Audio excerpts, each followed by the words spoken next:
हिमाचल प्रदेश निजी बस चालक संघ की शुक्रवार को सचिवालय में बैठक आयोजित हुई। उप मुख्यमंत्री मुकेश अग्निहोत्री की अध्यक्षता में आयोजित इस बैठक में निजी बस चालकों की लंबे समय से लंबित चली आ रही मांगों पर चर्चा की गई, जिसमें पुरानी बसों के परमिट हस्तांतरण व HP02 बसों के पंजीकरण सहित निजी बस ऑपरेटरों ने न्यूनतम किराया वृद्धि की मांग रखी। इन मांगों पर विस्तृत रूप से चर्चा के बाद सभी मांगों को उप मुख्यमंत्री ने मानने का आश्वासन दिया। साथ ही न्यूनतम किराया वृद्धि की मांग को सिरे से नकारते हुए साफ किया कि इस तरह के फैसले कैबिनेट मंजूरी के बाद होते हैं। उप मुख्यमंत्री मुकेश अग्निहोत्री ने कहा कि निजी बस चालकों के साथ बैठक हुई, उनकी कुछ मांगे थी जिस पर विस्तार पूर्वक चर्चा की गई। उन्होंने कहा निजी बस चालकों के कुछ मुद्दे थे जिसमें कुछ उलझन थी, जिसे साफ किया गया है।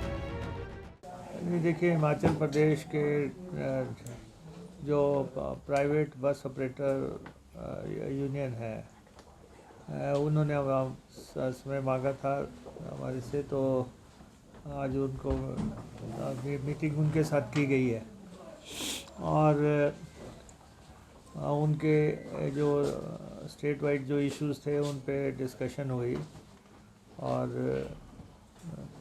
मीटिंग अच्छे माहौल में संपन्न हुई। और ख़ास तौर पे एक तो उनका ये था कि उनको एप्रीहेंशंस थी कुछ इश्यूज़ पे। एक तो ये था कि जो बसेस वो बेचते हैं तो और जो उसके ऊपर परमिट होता है, तो कहीं इसे ऐसी धारणा गई होगी या कहीं अखबारों में ऐसी बात आई होगी जिसमें ये कहा था कि 8 साल के बाद जो है बस बिकेगी, परमिट नहीं बिकेगा, और नीति में कोई परिवर्तन किया गया है।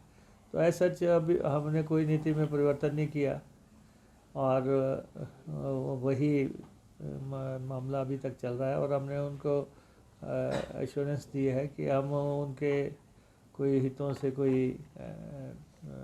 पर कोई हमला नहीं कर रहे हैं कि, और वो जो बस खरीदते हैं, नई बस लाते हैं या पुरानी बस का रूट ट्रांसफ़र करते हैं, उसको यथावत जो है उसी वैसे ही लागू रखा जाएगा। तो मुख्य मांग तो उनकी ये थी। दूसरा उनका तो कहना था कि कोरोना के समय में जो है के बाद से बसेस जो है पिकअप नहीं कर पा रही हैं प्राइवेट बसेस, और वो सीटिंग कैपेसिटी बसों की घटाना चाहते हैं। तो हमने उनको एश्योरेंस दी है कि हम केस बाय केस उसका डिसाइड कर लेंगे, वहाँ का स्थिति का आकलन करके कि वहाँ पे सवारी कितनी है। और थर्डली उनका ये दलील थी कि HP02 जो है वो बसें रजिस्टर नहीं हो पा रही हैं, उनका टैक्स नहीं जमा हो पा रहा है, या टैक्स इतना ज़्यादा है कि उसको पे नहीं किया जा सकता है। तो हमने उनको कहा कि हम लिबरल हो जाएंगे और इसमें एक तो ये गाड़ियाँ हिमाचल में रजिस्टर हों, उसके हमने डायरेक्शंस दे दिए हैं, क्योंकि नहीं तो सारी कोई चंडीगढ़ में रजिस्टर हो रही है, कोई दिल्ली में रजिस्टर हो रही है, बाहर की स्टेटों में रजिस्टर हो रही हैं। लंबे अरसे से ये इशू चला हुआ है, तो इसको हमने सुलझाया है कि और उसका टैक्स स्ट्रक्चर जो है थोड़ा लिबरल किया है। तो प्राइवेट ट्रांसपोर्टर्स के तो जो भी मसले थे मुझे लगता है कि वो सेटिस्फाइड गए होंगे, और ये तो हम जितनी HRTC की बसें चलाते हैं उतनी ही प्राइवेट बसें हिमाचल में चलती हैं। लगभग 50-50 का बेसिस पे ही बसें चल रही हैं।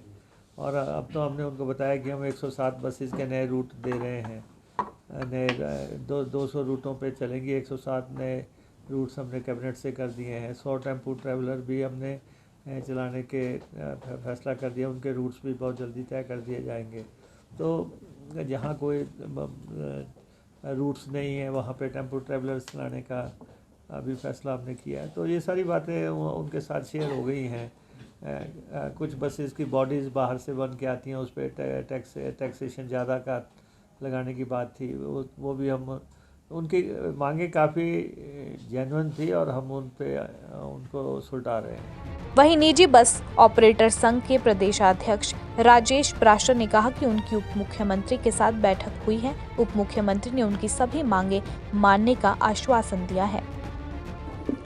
आज एक जो बैठक प्रदेश के उप मुख्यमंत्री जिन्हें परिवहन विभाग का जिम्मा मिला है, उनकी अध्यक्षता में बैठक हुई, जिसमें प्रधान सचिव और कमिश्नर ट्रांसपोर्ट भी शामिल हुए और हमारी एक एक पॉइंट वाइज पॉइंट जो है सारी बातों को सुना। और ऐसे माहौल में जो बैठक हुई है, आज से पहले कभी किसी भी परिवहन मंत्री के साथ नहीं हुई और इतनी पेशेंसली जो उप मुख्यमंत्री महोदय ने हमारी बात को सुना और उस पर अमलीजामा बनाया, उसके लिए मैं प्रदेश के समस्त निजी बस ऑपरेटरों की तरफ से हिमाचल प्रदेश सरकार, प्रदेश के मुख्यमंत्री और उप मुख्यमंत्री मुकेश अग्निहोत्री दोनों का दिल की गहराइयों से धन्यवाद करता हूं। हमारी सबसे जो ज्वलनशील मुद्दा ये था कि हम अपनी बस को जो चलाते हैं वो 8 साल के बाद हम अपने रूट पे नहीं चढ़ा सकते। आज 40 लाख रुपए की बस 8 साल के बाद अगर स्क्रैप हो जाए तो बहुत बड़ी मुसीबत की बात है। 8 साल में बैंक का कर्जा ख़त्म होता है और बहुत छोटे छोटे पहलू थे जिसका ना तो सरकार को फ़ायदा हो रहा था, ना ही जनता को फ़ायदा हो रहा था। केवल मात्र नुकसान जो है वो निजी बस ऑपरेटर का हो रहा था, जिसको डिटेल चर्चा के बाद उप मुख्यमंत्री महोदय ने बोला जैसी स्थिति पहले थी 12 साल तक की, उसे वैसे ही रेगुलर किया जाएगा। ये जो 8 साल वाला मुद्दा है इसको नहीं करेंगे। दूसरी बात थी कि बस परमिट के साथ जो ट्रांसफ़र करने के लिए उन्होंने कमेटी बना के उसकी स्क्रूटनी करने की बात कही, उस पर भी बड़ी विस्तार पूर्वक चर्चा हुई और हमने उन्हें बताया कि 2 वर्ष पहले भी 3 वर्ष पहले भी ऐसा परिवहन विभाग से आया कि हम परमिट जो है बस के साथ नहीं ट्रांसफ़र करेंगे। तो हमने लिखित रूप में दिया सरकार को कि आप इसकी लीगल समीक्षा कराएं। तो परिवहन विभाग ने उस टाइम के जो विधि सचिव थे उनको लिखा और हमारी भी सुनवाई की और लॉ पॉइंट पे उन्होंने लीगल एडवाइस परिवहन विभाग को दी कि अगर कोई आदमी अपनी बस के साथ अपने परमिट को ट्रांसफ़र करना चाहता है तो उसे वो जायज़ है। जिसको उन्होंने सुनने के उपरांत उसे जो अब भविष्य में जैसे पूर्व में अगर कोई अपनी बस को परमिट के साथ स्थानांतरित करता था वो वैसे ही चलती रहेगी। उसके बाद जो HP 02 की बसें हैं उनका जनवरी 21 से लेके आज दिन तक टैक्स पे नहीं हो रहा था, क्योंकि उसका एक बस का जो टैक्स है 45 से 50 लाख रुपए प्रति वर्ष बढ़ रहा था। लोग दे नहीं पा रहे थे। वो जब आज पूरी चर्चा हुई तो उन्होंने महसूस किया भी एक बस की कीमत 25 लाख और उसके ऊपर टैक्स एक वर्ष में 40 लाख, ये बिल्कुल गलत है। उन्होंने तत्काल ही प्रधान सचिव और कमिश्नर ट्रांसपोर्ट से कहा हमें लोगों को मारना नहीं है, फैसिलिटी भी देनी है, जो काम करता है वो भी कमाएगा, तो ऐसे कैसे होगा। तो इसको बिल्कुल जो जायज़ वायबिलिटी, जैसे बस की भी वायबिलिटी हो, बिल्कुल जल्द से जल्द इसको अमली जामा बनाया जाए।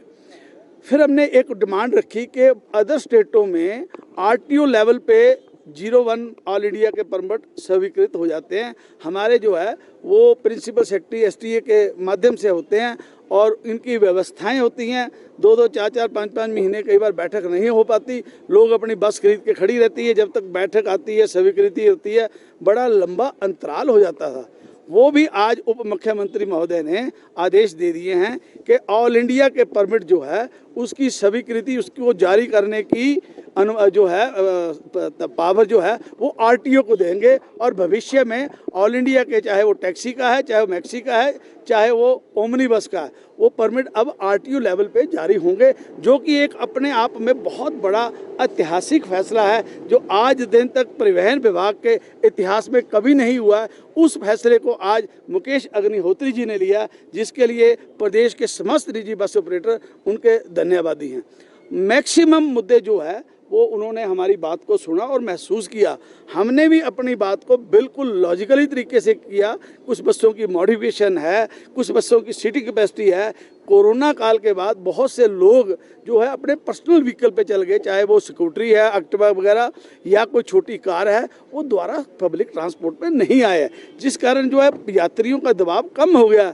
तो जिन जिन रूट्स पे यात्रियों का दबाव कम हो गया है और नुकसान हो रहा है बड़ी बस चला के, तो वहाँ पे जो अगर कोई लेना चाहता है कम क्षमता की बस को उसकी भी अनुमति दी जाए, जिसके लिए उन्होंने सहमति दे दी है और निकट भविष्य में वो भी हमारे को मिलेंगे। बस किराए को लेकर क्या हुआ और अब आपकी किराए को लेकर ऐसा हुआ कि पिछली सरकार ने पहले 10 की हामी भरी, फिर 7 रुपये कर दिया, और जब वो पिछली सरकार चुनाव में गई तो चुनाव को नज़दीक देखते हुए उन्होंने फिर उसको 5 रुपये कर दिया, जबकि 5 रुपये न्यूनतम किराया आज से 20 साल पहले भी 5 ही था, आज भी 5 ही है। जब बस की चैसी 10 लाख में आती थी तब भी 5 है, अब 40 लाख में बस पड़ रही है तब भी 5 है, और जब डीजल का रेट 40 रुपये था तब भी 5 था, आज 90 रुपये है तब भी 5 है। तो ऐसा नहीं है, एक मतलब सुलभ शौचालय पे भी जाए तो हम 10 रुपये देना पड़ते हैं, भिखारी भी 10 रुपये से कम नहीं लेता।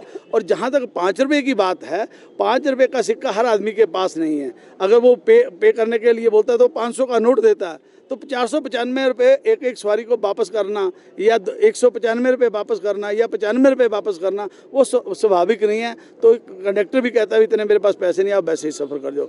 वो 5 रुपये भी जो है वो हमारे को नहीं मिल पाते थे। तो हम ये कह रहे हैं कि जब मैदानी हलकों में 12 रुपये न्यूनतम किराया है तो हमारी भौगोलिक स्थिति जो है पहाड़ी है, हमारी बसों का रख रखाव बहुत ज़्यादा है। आप देखते हो बसें जो लोकल शिमला में भी चलती हैं, निगम बिहार की चढ़ाई पे ब्रेक लगा कर सहमति बनी। ये फैसला लेना जो है वो सरकार का काम है, पर उन्होंने ये सहमति की है कि न्यायपूर्वक आपका न्यूनतम किराया जरूर बढ़ाया जाएगा। ये अधिकार क्षेत्र हिमाचल प्रदेश सरकार का है, उप मुख्यमंत्री का। उन्होंने इस पर आश्वासन दिया है कि जो 5 रुपये है वो बिल्कुल गलत है, और जो आप मांग कर रहे हैं उस पर विचार करके बिल्कुल बढ़ाया जाएगा। कितना बढ़ाया जाएगा ये उनके अधिकार क्षेत्र का। हम 15 रुपये की मांग कर रहे हैं, क्योंकि 12 रुपये प्लेन एरियो में हमारी भौगोलिक स्थिति, हमारी बसों का रखरखाव उनकी अपेक्षा बहुत अधिक है। अंतिम फैसला सरकार ने लेना है। दैनिक सवेरा टीवी के लिए शिमला से गजेंद्र शर्मा की रिपोर्ट।